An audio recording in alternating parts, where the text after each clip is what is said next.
Muita gente, quando chega o fim do ano, começa a fazer aquele balanço sobre o que fez, o que deixou de fazer e também a fazer uma lista do que quer realizar no ano seguinte. Com a pandemia, muita coisa deixou de acontecer para quase todo mundo, né?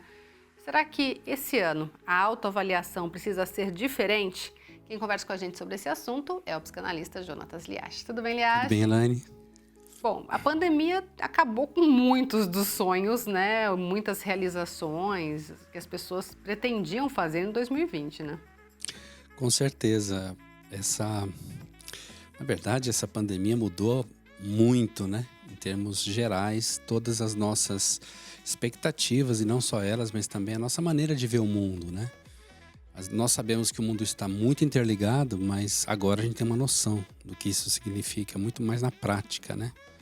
É claro que é lamentável tudo que aconteceu, as perdas, as mortes, sofrimento e tanta angústia, né? Tantos bilhões de dólares, de reais investidos em tanta coisa por conta disso. Mas foi uma lição dura, cara, que nos ajuda a sermos mais pessoais agora. Dar um valor diferente para a pessoalidade. E isso interfere, inclusive, nessa questão de planejamento, de futuro, de vida, né? As pessoas ficaram impactadas em relação ao seu futuro imediato. Muita gente perdeu pessoas queridas, né? Que num dia estava em casa, no outro dia estava no hospital e nunca mais a viu. Porque eu mesmo perdi o meu irmão durante esse período e você não vê mais. A pessoa falece, sai num caixão do hospital, lacrado, e vai direto para o túmulo. Não há nem sequer o tempo daquela famosa despedida do velório. Então, as relações estão muito impactadas em relação a isso, porque o nosso futuro ficou incerto. E aqueles que são mais neurotizados, vamos dizer assim, eles ficam muito mais inseguros, né? Porque não sabem o que fazer, muitas vezes, de como relacionar-se com o futuro. A relação com o futuro é importante e a gente precisa saber lidar com isso. Vale a pena, é importante olhar para trás e ver o que não deu certo? Ou é meio que esse ano é melhor deixar meio que passar isso? Eu costumo dizer da seguinte forma: eu não entro numa rodovia entrando com o meu carro sem olhar no espelho retrovisor. Mas ele me serve simplesmente para eu me alocar naquele momento da história que eu estou vivendo. Então imagina que a rodovia seja o seu tempo de existência. Seja o tempo de toda a sua vida ou o tempo que você está vivendo naquele momento, enfim. Então eu preciso olhar para trás para eu não deixar de entrar corretamente nessa rodovia, vamos dizer assim. Mas eu não posso ficar olhando o tempo todo para trás. Olhar para trás significa simplesmente buscar uma referência de entrada na vida, de administrar bem o tempo, porque eu tenho que olhar para frente. E o mais correto na minha vida é olhar sempre para o futuro, assim, sempre no sentido de mais intensamente para o futuro.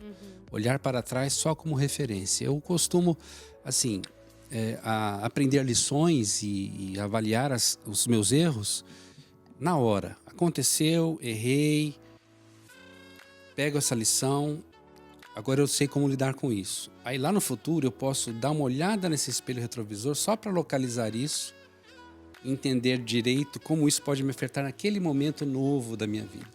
Mas eu não vou ficar olhando para isso e me prender a isso como se fosse uma coisa que pudesse referenciar o meu futuro.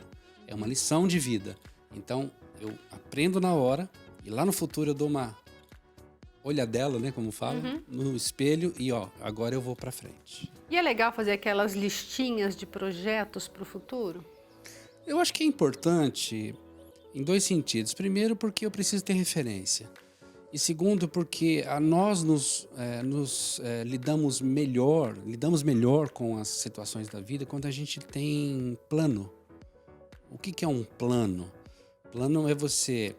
A própria palavra explica, né? Você deixar plano aquilo que está meio oscilado, meio em relevo, né? Então você deixar plano para você enxergar melhor, para você andar melhor. Então planificar a vida significa tirar aquilo que pode ser um obstáculo. Perfeito, mas você também não pode ficar escravo disso.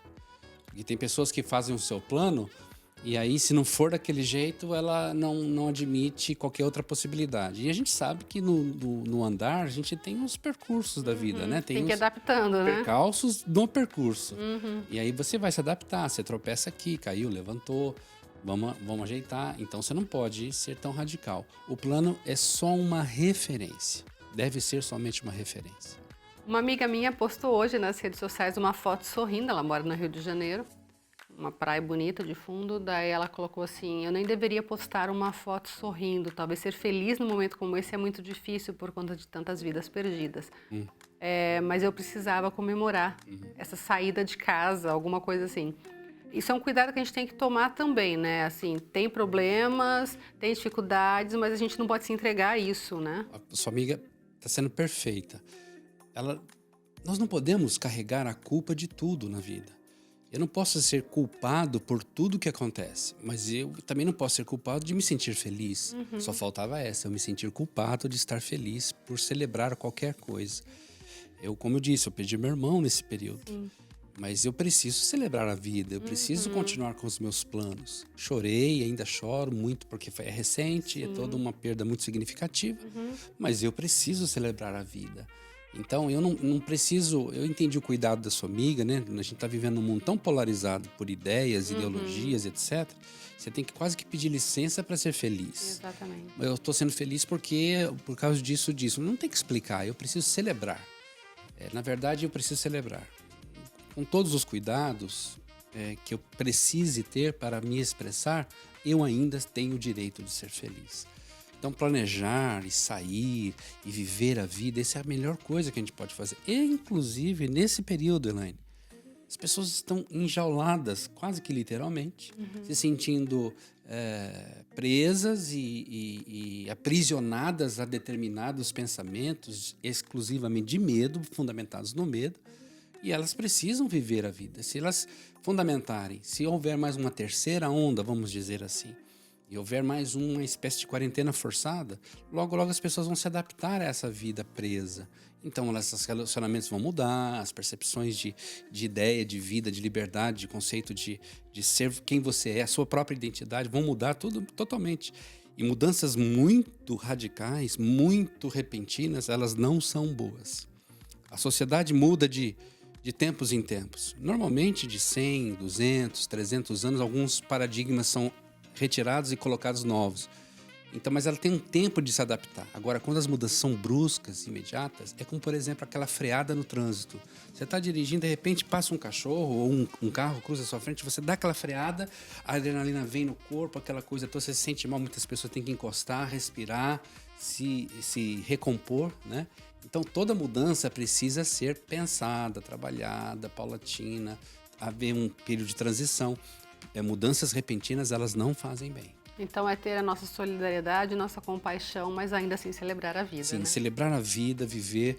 Eu queria estimular os nossos espectadores, telespectadores que sonhem, não tenham medo de sonhar, ou como a sua amiga, não tenham medo de rir, de celebrar a vida, de acreditar, de ir para a praia dentro das limitações todas, de viajar dentro da sua segurança, mas não deixem de viver. Não se enclausulem mais do que a sua mente permita. Tá certo. Muito obrigada, Tá bom? viu?